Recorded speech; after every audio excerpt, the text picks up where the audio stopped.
మాట రాయబడింది. ఆ మూలరాయి, పరిశోధింపబడిన రాయి యేసుక్రీస్తే. యేసుక్రీస్తే మనుషుల చేత విసర్జింపబడినను దేవుని చేత ఏర్పరచబడినది నైనా అమూల్యమైన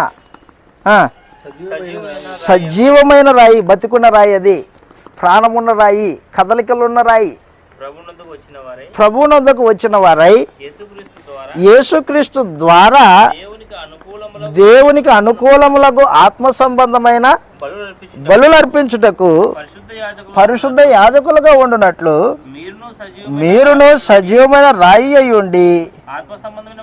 అదనమాట సంఘం అంటే ఏంటి? ఆత్మ సంబంధమైన మందిరము. మందిరము. దేవుడు ఆత్మ, ఆయన మందిరం కూడా ఆత్మ సంబంధమైన మందిరమే. మందిరమే. భౌతికమైన మందిరాలలో, భౌతికమైన కట్టడాలలో దేవుడు ఉండడు. వేల రూపాయలు పెట్టి చర్చి కట్టాడంట. వేల రూపాయలు, కోట్లు కోట్లు. 4 గోడలు, పెద్ద బంగ్లా, చూడ్డానికి ఎంత ముచ్చటగుందో. దానిపైన శిలువలు, మధ్యలో ఒక పెద్ద శిలువ, పక్కన సైడుకో చిన్న శిలువ, మరో సైడుకో చిన్న శిలువ. చూడ ముచ్చటగుంది. ఉంటాడా దాంట్లో దేవుడు? ఉండడు.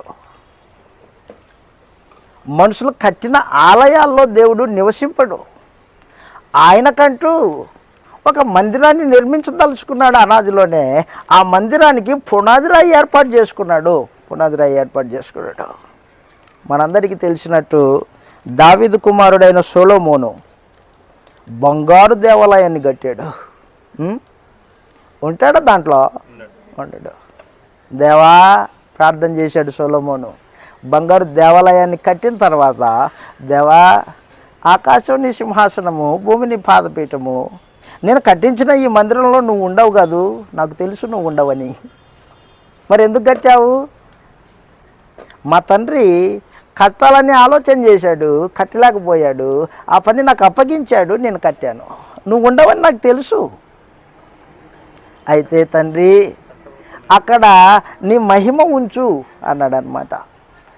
అక్కడ ఎవరైనా ఇబ్బందుల్లో నలిగిన హృదయం కలిగిన వారై వచ్చి ప్రార్థన చేస్తే వారి హృదయాన్ని చూచి వారి ప్రార్థన ఆలకించు,